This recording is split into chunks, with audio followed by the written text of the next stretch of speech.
తాకట్టులో ఉన్న బంగారాన్ని విడిపించి ఆ రోజు ఆన్లైన్ రేటుకే మేము కొంటాం. Sharma gold company. నమస్తే, వెల్కమ్ టు సుమన్ టీవీ. నేను మీ యామ్ని. ప్రస్తుతం మనతో ఉన్నారు ప్రముఖ ఆధ్యాత్మికవేత్త, ప్రముఖ జ్యోతిష వాస్తు పండితులు బ్రహ్మశ్రీ వేలూరి రవికిరణ్ శర్మ గారు ఉన్నారు. గురుగారితో మనం మాట్లాడదాం. నమస్కారం గురుగారు. నమస్కారం గురుగారు. ఈ క్రోధినామ సంవత్సరంలో అసలు ధనుస్సు రాశి వారికి అంటే ఏ విధంగా ఉంటుంది, అలానే రాశి వారికి సంబంధించిన ఆదాయం కానీ, వ్యయం, రాజపూజ్యం, అవమానం గురించి తెలియచేయండి.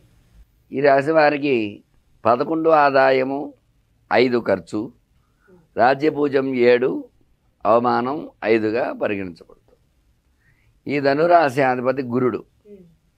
ఈ గురుడు వృషభంలో ఉండడం వల్ల ఈ రాశి వారికి అనుకూలతలు ఉన్నాయి. అలాగే గురుబలం అనేది ఉంది. గురుబలం ఉండడం వల్ల చక్కటి విద్యలు చదవడము, చక్కటి విద్యల్లో మంచి రాణింపు ఉండడము, గతంలో ఏవైతే విద్యలు చేశారో చదువుకున్నారో ఆ చదువుకున్న వారు ఎవరైనా పాస్ అవ్వకపోయినప్పటికీ కూడా, ర్యాంక్స్ రాలేకపోయినప్పటికీ కూడా ఈ సంవత్సరం ఖచ్చితంగా ర్యాంక్స్తో పాస్ అవ్వడం అనేది జరిగి తీరుతుంది. అట్లాగే ఉద్యోగపరంగా చూసుకున్నట్లయితే ఉద్యోగ ప్రయత్నాలు చేసేవారు కూడా రాశ్యాధిపతి గురుడు అవటం వల్ల, గురు బలం ఉండటం వల్ల, గురుడు వృషభంలో ఉన్నాడు. అంటే వృషభ స్థానం అంటే శుక్రుడు. శుక్రుడే ఫైనాన్స్, డబ్బు కారకుడు. అందువల్ల గురుబలం, శుక్రబలం ఉండడం వల్ల ఖచ్చితమైన ఉద్యోగం సాధించడం అనేది జరుగుతుంది. అలాగే ఉద్యోగ ప్రయత్నాల్లో అనుకూలతలు, ప్రమోషన్స్ రావటము, విదేశాలకు వెళ్ళటము, ఇటువంటి యోగాలు అవన్నీ ఉన్నాయన్నమాట అండి. వివాహపరంగా చూసుకున్నట్లయితే ధనురాశి వారికి అనుకూల యోగాలు ఉన్నాయి. చక్కటి వివాహం జరగడము, అన్యోన్యత, మంచి అన్యోన్యంగా ఉండడం, భార్యాభర్తలిద్దరూ ఒకలేదు ఒక అర్థం చేసుకోవటము, ఒకళ్ళ మన్నలను ఒకళ్ళు పొందడం ద్వారా చక్కటి సత్సంతానం పొందే యోగం కూడా వెలుకుంటుంది.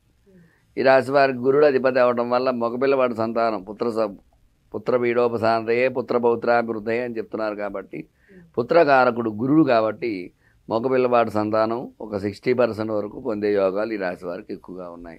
శుభకార్యాలు ఎక్కువ చేయడానికి ఈ సంవత్సరం ఆస్కారాలు వీళ్ళకి ఎక్కువగా ఉంటాయి. అట్లాగే ఎప్పుడైతే ఈ రాశి వారికి ఆరోగ్యపరంగా చూసుకున్నట్లయితే చిన్న చిన్న సమస్యలే వస్తూ ఉంటాయి. ఎందువల్లంటే గతంలో ఏలినాటి శని వెళ్ళిపోయింది. ఆ శని ఎఫెక్ట్ కూడా కొద్దిగా ఉంది.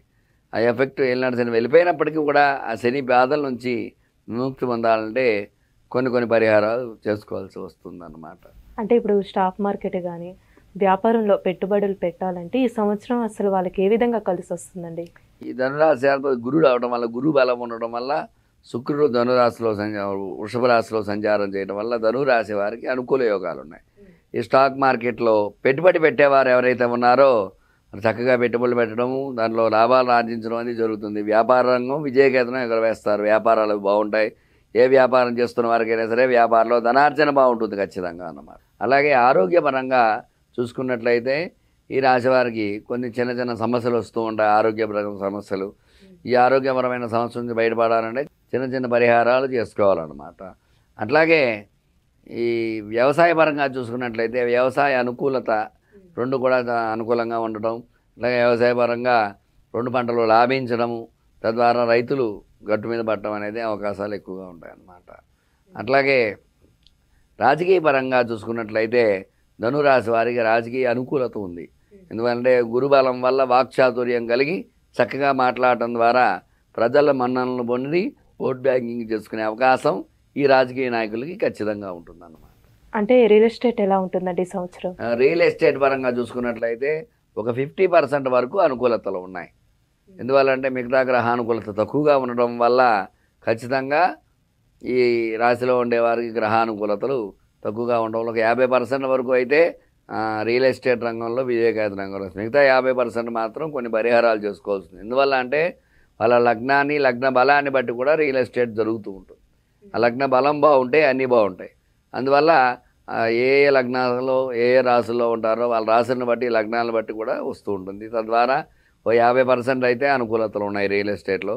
అలాగే స్థలం కానీ, ఇల్లు కట్టాలనుకున్నా, స్థలం కొనాలనుకున్నా వాళ్ళకు కూడా అనుకూలతలు ఒక 50% వరకు ఉన్నాయి. అంటే ఇప్పుడు కోర్టు సమస్యలు ఏ విధంగా ఉంటాయండి? చాలా సంవత్సరాల నుంచి ఇలా పెండింగ్ లో కోర్టు సమస్యలు కూడా ఒక 40% వరకు అనుకూలతలు ఉన్నాయి.